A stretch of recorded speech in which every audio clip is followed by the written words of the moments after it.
Friends welcome my channel बांगलार शिल्प आज एक नतून भिडियो निये चले एसेछि। तो दुर्गापुर तो एकदम चले एसेছে কাছে তোমরা সবাই জানো। তো চলো আজকে মাকে রং করা ভিডিও তোমাদের দেখিয়ে দেবো।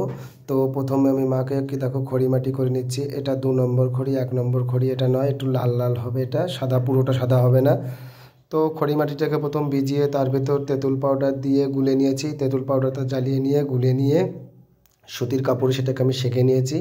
সেঁকে নেওয়ার পর যাতে একটাও দানা না থাকে, যার জন্য সেঁকেছি, কারণ না সেঁকলে কিন্তু ওই রঙের ভিতর যে নোংরাটা থাকে সেই নোংরাটাও এই রঙের সঙ্গে থেকে যায় এবং পরে কিন্তু অসুবিধা বা দেখতে খুবই সুন্দর লাগে না, ভালো লাগে না, দেখতে খুবই খারাপ লাগে, যার জন্য সেঁকে নিয়েছি। সেঁকে নেওয়ার পর দেখো অল বডি আমি রং করে নিচ্ছি। এটা কিন্তু একটা 1 ফুট দুর্গা মূর্তি, বাগবাজার যে স্টাইল সেই স্টাইলের মতো, কিন্তু সম্পূর্ণ বাগবাজারের মতো হবে না।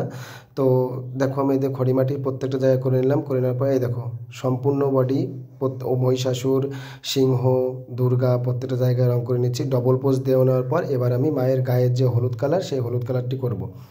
তো এই হলুদ কালারটিতে ওই হলুদ কালারের মধ্যে আমি একটু হালকা করে কমলা রং দিয়ে দিয়েছি, যাতে একটু অন্যরকম কালারটা হয়, পুরো সম্পূর্ণ মানে হলুদটা না হয় যাতে।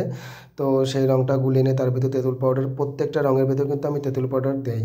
তো তেঁতুল পাউডার দিয়ে রংটাকে গুলে নিয়ে সেঁকে নিয়েছি, যাতে ওই দানাটা না থাকে বা দেখতে অসুন্দর না হয়, সুন্দর হয় যাতে, যার জন্য আমি দিয়ে নিয়েছি। দিয়ে নেওয়ার পর এই দেখো সমস্ত বডি মায়ের রং করে নিয়েছি, হলুদ রং করে নেওয়ার পর এইবার মহিষাসুরের রং করার পালা। তো মহিষাসুরকে এবার আমি সবুজ কালারটা করে নিচ্ছি। হালকা যে সবুজ রংটা আছে সেই সবুজ রংটাকে গুলে নিয়েছি, তেঁতুল পাউডার দিয়ে গুলে নেওয়ার পর সেঁকে নিয়েছি। সেঁকে নিয়ে এবারটা মহিষাসুরের সমস্ত গায়ে আমি সবুজ রংটা করে নেব। এখানে তোমরা অন্য কালারও করতে পারো, কেউ একটু নীল টাইপের, আমার পেছনে যে দেওয়ালটা আছে ওই যে কালারটা সেই কালারটাও কেউ করে, তোমরাও সেটা করতে পারো। বা মানুষের যে ম্যান কালার সেই ম্যান কালারটাও তোমরা করতে পারো, যার যেটা খুশি সে সেটা করে নিতে পারো। সবুজ কালার করতে হবে তার কোনো সম্পূর্ণ মানেই নেই, যেটা তোমাদের খুশি, বর্তমান যে যুগ সেই যুগ অনুযায়ী তোমরা কালার করতে চাও তোমরা সেটাও করতে পারো, যেটা যার খুশি সেটাও কালার করতে পারো। তো আমি এটা সবুজ কালার করে নিচ্ছি, কারণ অন্য কালারটা আমি করলাম না। দেখো মহিষাসুরের অল বডি আমি রং করে নিচ্ছি সবুজ কালারটা। তো সিংহ রংটা একটু পরে করব বা কিছুদিন পরে করব ভাবছিলাম। এবার দেখো মায়ের চোখের ভেতর সাদা রংটা দিয়ে নিয়েছি, ভুরু, চোখ সমস্ত জায়গায় সাদা রং করে নিয়েছি। এইখানটা তোমরা কিন্তু অন্য খয়েরি কালারও করে নিতে পারো, ভুরু বা যেখান থেকে কালো রঙের বর্ডার হবে চোখে সেখান দিয়ে। এবং হাতের ভেতর যে ডিপ লাল সেই ডিপ লালটাও আমি কালার করে নিচ্ছি, রংটা গুলে তেঁতুল পাউডার দিয়ে গুলে নিয়ে সেঁকে নিয়ে আমি করে নিচ্ছি। এবং মায়ের যে ব্লাউজ সেই ব্লাউজটাও আমি ডিপ কালার করছি, ডিপ লাল। এটা তোমরা অন্য কালার করতে পারো, নীল করতে পারো, সবুজ করতে পারো। এবং দেখো এই যে হলুদের ওপর হালকা একটা নীল সবুজ সবুজ ভাব দেখা যাচ্ছে, এই সবুজটা আমি কিন্তু শেড করে নিচ্ছি, গুঁড়ো সবুজ দিয়ে শেড করে নিয়েছি শুকনো রংটা দিয়ে। তোমরা এখানে লাল কালার দিয়েও এটাকে শেড করতে পারো বা অন্য কোনো কালার দিয়ে শেড করে নিতে পারো। তো দেখো মায়ের ব্লাউজটা হয়ে গেছে, হাতের নখ আমি করে দিয়েছি। এবার করছি মায়ের ঠোঁটটা।